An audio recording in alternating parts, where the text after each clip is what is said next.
Hey y'all, I just finished facilitating a session with 10 really brilliant organizational development facilitators coaches in Taiwan.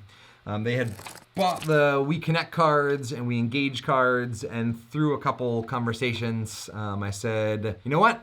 One day I'd like to go to Taiwan, so how about we set up a half hour for us to have a chat, do a little bit of a coaching clinic. I can share some resources, some ideas on how to get the most out of We Connect cards. So after that conversation, I asked them, how do you feel about taking this recording and having me hand it off to my video editors to cut down into just the gems and the nuggets from our conversation? And they all gave a big thumbs up. And so this video is our conversation. If you are a leader or an educator, this video will help you make connection and engagement a little bit easier. I'm Chad Littlefield. Let's get into it.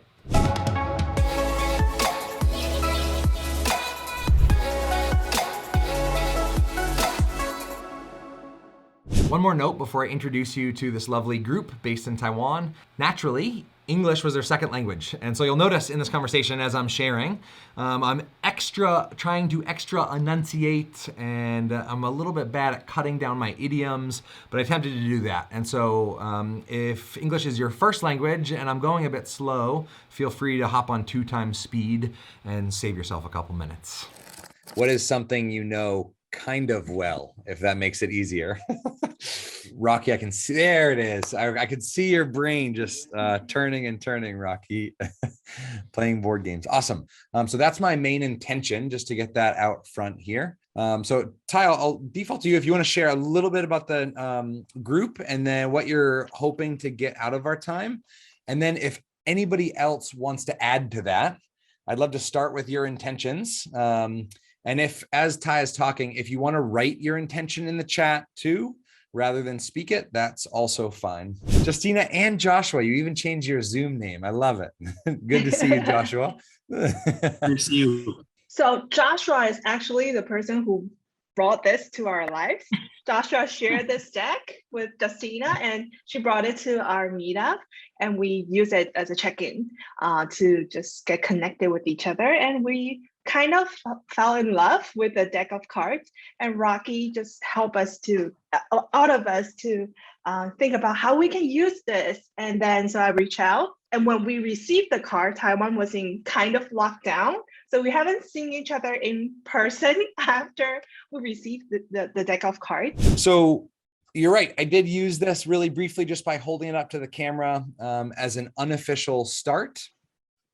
Rocky's finding out that with a virtual background, you kind of have to hold it over your face in order for that to work really well. If you hold it over here, it disappears. You can do some fun things with the green cards, because if you turn on green screen, this is the only part that shows or can sometimes be the only part that shows the green screen. So I've seen some fun things with that. As for virtual use of the cards, let's dive in there. I'm a believer that experience is the best teacher. I think I'm an average teacher, but I think experience is by far the best teacher. And so let me just do something that I thought was a really clever way that a client of mine actually used the cards to scaffold learning. So this question in particular: what is one of the strangest foods you've ever tried? So have 5 seconds to think.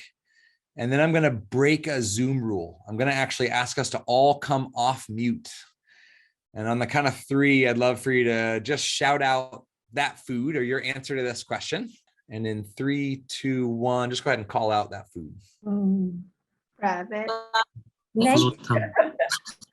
Crocodile. Lovely. So here's what I like about this, right? On the surface, what I just did isn't any different than what I did with the other question. However, and I actually, and the reason I picked this question specifically is I actually considered removing this question from the deck, because I was like, I don't know that this really sparks a conversation that matters. Maybe we'll change it out for a new question. And we do that from time to time as we print new batches of decks. So we might switch out a couple questions here and there. And I was like, I would never use this question with a group of senior executives, right? It's too light, or it's too not tied to purpose, or whatever else. And this is how he used it. He did what I just did. And then he said, and how is trying a new food, or how was trying crocodile meat or pork knuckles or snake or rabbit. How is trying that new food like or not like being a great leader? The point here, before I even share the exact wording of the question, the point is any one of these questions can be used as a pretty easy, low-hanging question to for people to answer that you can then build on, right? Scaffolds. The concept from Mark Collard is the idea here is if this is the timeline of your meeting or gathering, ideally the unofficial start kicks off a few minutes before the official start time to honor those who showed up on time or early, but also, especially in a remote context, offering and extending understanding for the people that showed up late. And, you know, it's not bad when a session begins. It's not necessarily bad to say, where are you calling in from? What's your role in the company, etc. It's not bad, but I do believe that one essential ingredient or one often missed ingredient for meaningful connection is novelty. When you do something different, that's not, you know, not so far outside of people's comfort zones that it freaks them out, but when you do something different or new, it wakes people's brains up.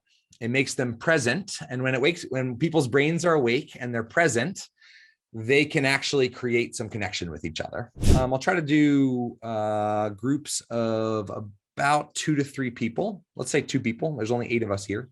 So 2 people and just a quick 3 minutes. So think 90 seconds each.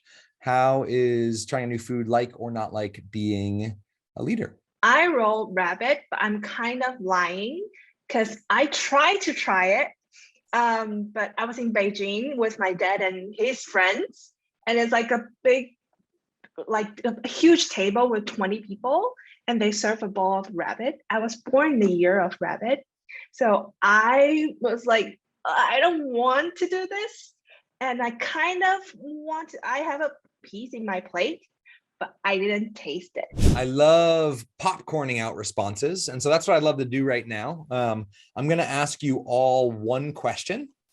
And then I'd love for you to just have 10 seconds of silence to think of your own response. And then off mute, I'd love to just popcorn out a handful of responses. If you were to kind of zoom out and watch that conversation happening, I'm curious to know what struck you about that conversation, or what did you notice about that conversation? I think it's it's a very creative way, because leadership is sometimes a very serious question, but you change the form into a real life experience. I'm surprised that I found the similarities, the sameness between these two. For me, it's unrelated things. And we got resonation when I heard Joshua or Dustin say their answers. Yeah, right. They're similar to the being a leader. What you just realized, Justina, is the human mind is pretty good at making connections between almost anything, especially when you ask the question, how does this relate or not relate to being a leader? It gives both options, right? It makes We Connect cards a tool to not just do an icebreaker or connection before content. It allows you to connect to the purpose of why you're actually there. And I think that is the most important ingredient for me of connection before content. When I say connection before content, which is a phrase that I first learned from Peter Block. And the first one is fairly obvious. You've got to connect to each other.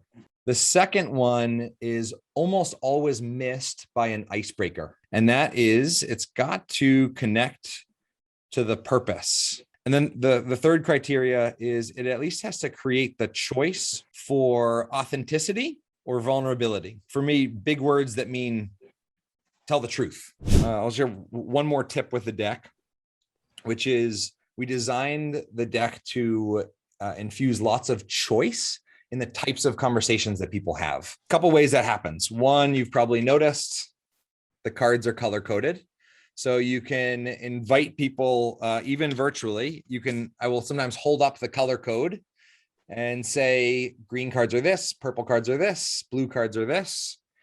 I've got 3 questions. Can you type into the chat which one you'd like to answer? And I just take a quick pulse. And if there's more greens than more blues, then I choose my green card. And that gives them a little bit more choice. Can I jump in? Please. I have a small marketing agency in Taiwan, so I curious about how this card can facilitate some creative in our creative meeting. One way is question of the day. So as we meet, I invite people to make connection before content a part of their daily or at least weekly flow of meetings. The other way that you can use them is that you should know is and this was an accidental discovery after we actually created and printed the deck, but all 60 questions can have context added to the end of the question. So I can say, what is something you know really well about work, about your work? What is something you know really well about your family? What is something you know really well about yourself, right? You just add one phrase to the end and every single one of these questions becomes context specific. Because I do think a conversation without self-disclosure is an interrogation. I just wanted to say, precisely the point that you were talking about connections. When you threw us into a breakout room, it created a sense of sameness because we were given a question to answer. And even though it was a short 3 minutes, but you got to be snappy, and I believe that snappiness came from that sameness which was being created.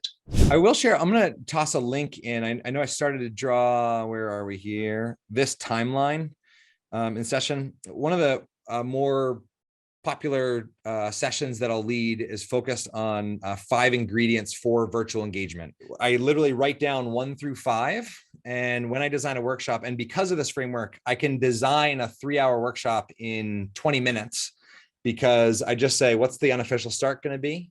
What is my context hook? What's my connection before content? The 4th ingredient is content, specifically with the lens of designing content for contribution, not consumption. And then the final ingredient is closing, right? We know our psychologically, the primacy recency effect. Our brains tend to remember what happens first and last most. And really simply, I'm going to invite everybody to make a closing statement that begins with one of 3 phrases. Either I am, I believe, or I will. Okay, I'm eager to give it a try in upcoming workshops. I believe there is some relatedness between 2 different things as long as you are creative. I am grateful and thankful for your time and all your amazing presence tonight. I am happy to learn some new ideas to facilitate the activities. I believe the power of conversation, and I will become a great leader. I'm so grateful to meet the handsome guy Chad in the lovely night. I am happy with you guys tonight and grateful your times. Really lovely to meet all of you. Awesome. Thank you so much. You are welcome. So great to spend a wonderful night and morning. Thank you, Chad. Yeah. Have an awesome rest of your week. Although there's only 1 day left in this week. Have a wonderful tomorrow. How about that? Awesome. Cheers. Okay, see you all. See you, bye bye. 哎，好好哦，感谢大感谢挑战家，谢谢大，谢谢谢。拜谢谢小戴拜。拜。晚安。 Hope you enjoyed that conversation. We just had a very brief amount of time to be able to connect. There was lots more to share. If you enjoyed this and you're not subscribed to the channel, you might want to be, because there is tons more of this kind of stuff, activities for We Connect cards, tips and ideas for both in-person and remote and hybrid engagement that you might really love. So feel free to subscribe. I'm Chad. See you next time. Have an awesome day.